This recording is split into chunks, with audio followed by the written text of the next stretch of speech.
د هغې نه بعد دا سوال دی چې یو زنانه په یو کس پسې ورشي او هغه پې دم اچوي او دا کس ړونی نو دا سړی د دې ښځې په سر باندې لاس یې ښودی شي او که نه او دغه شان دا ښځه د ده سره یوازې کېناستی شي او که نه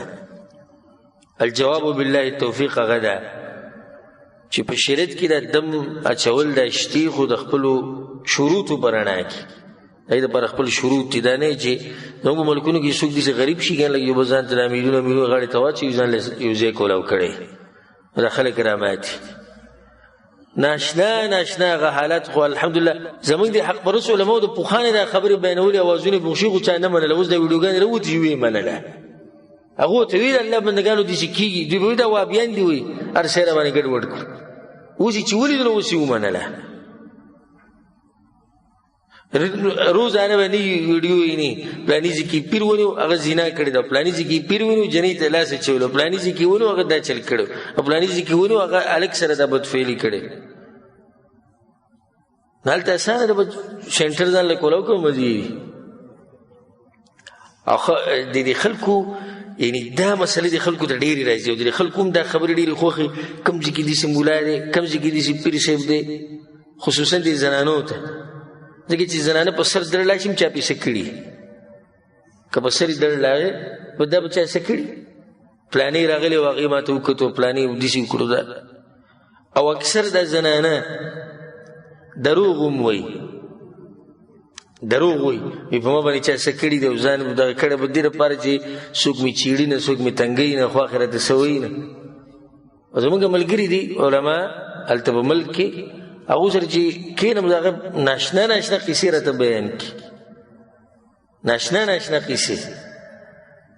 چې داسې زنانه راشي ځان یې بلکل اچولی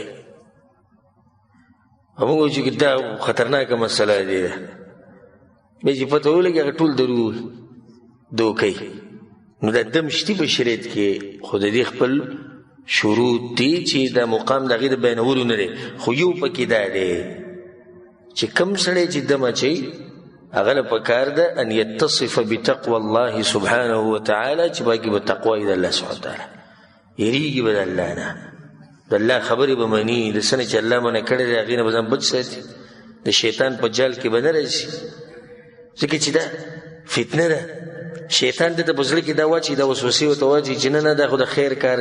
په دې طرف شیطان په ده باندې راشي داسې ډېرې شوي دا قصې شوي نو پکار دا ده چې دا زنانه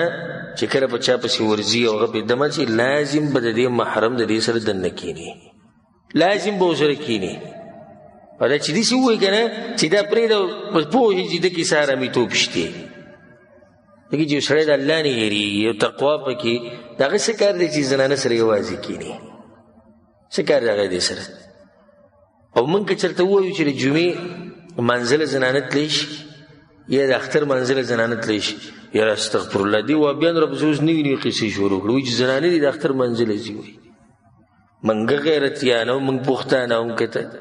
مخامخ نه کې سړی ته وایي چې ستا پښتو ما ته معلومه ده ته له غیرت او پښتو کې دا ښځې چې روانې دي دمګرو له یوازې ورسره کښېني ته دا ولې نه منع کوې د کاکا زوی د ماما زوی چې د کور په منځ کې ناستي ته دې ولې نه منع کوې او دلته چې د انډیا فلمونه ستا په کور کې چلیږي او دا هلکان اینې راینې ستا ښځه ته دا ولې نه منع کوې خو چې کله د رسول صم خبر موږ بیانه کړه چې رسول صم اجازت ورکړی چې زنانه د اختر منزله تللی شي نو بیا د غیرت رایاد شو په دې کې د غیرت نه یاد چې دا ښځه ولې د دې پیر سره د دې مولا سره ولې یوازې په کمره کې کښېني څه چل لازم به ورسره یو کس دننه کښېني دویمه دې ته پکې دغه نه شي چې دا ړوند دی او بینا دی او دا نابینا دی نه حرام دی د بینا لپاره هم د نابینا لپاره او زنانه له لاس وړله مطلق حرام دی پردی زنانه لاس وړله نو څه ضرورت دی چې زنانه په سر باندې لاس ایږدي او بدن لاس ایږدي که ضرورت راشي د جنۍ نیوو ته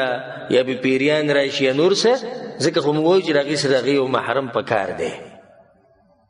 یدي د هغې خپلوان دي د هغې سره که زنانه ورسره راغلي که سړي ورسره راغلي هغوی د ورسره هغوی به لاس ایږدي هغوی په بدن باندې دا سړی په یو حال کې هم لاس نشي ایښودی که ړوند دی که بینا دی او که نابینا دی والله اعلم د هغې نه بعد بل سوال دې سره تعلق ساتي وایي په ټلیفون باندې دم اچول څنګه دي الجواب بالله التوفیق هغه دا دی چې نن سبا خو ناشنا طریقې راوتې څوک په انټرنیټ باندې دمونه اچي او څوک په ټلیفون نو اچي ایوب هغه یو راوتې هغه تسبیح دې شي لیدل دی کنه هغه د خلک تباہ او برباد او ټول ته ویلي بوتل غوزن سره وړي وي سرونه دي کولاو کوي دغه د روان دي دم او په سپیکر کې سوي او د ګړځي دغه سره ټول به چوپ په سپیکر کې وګي دغه بوتل تر سورش دا به ناشنا دم راوته نو په دم کې دا شرط ته چې دغه کس بردي سړي په خوا کې اسوک چې بدم اچي او د رسول صلی الله علیه وسلم صحابه کرامو دانی سب چې ولري دمونه چوري او رسول صلی الله علیه وسلم من احدث في امرنا هذا ما ليس منه فهو رد څوک چې په دین کې نوي کارونه راوباسي او په دین کې نه د مردود کارونه والله اعلم.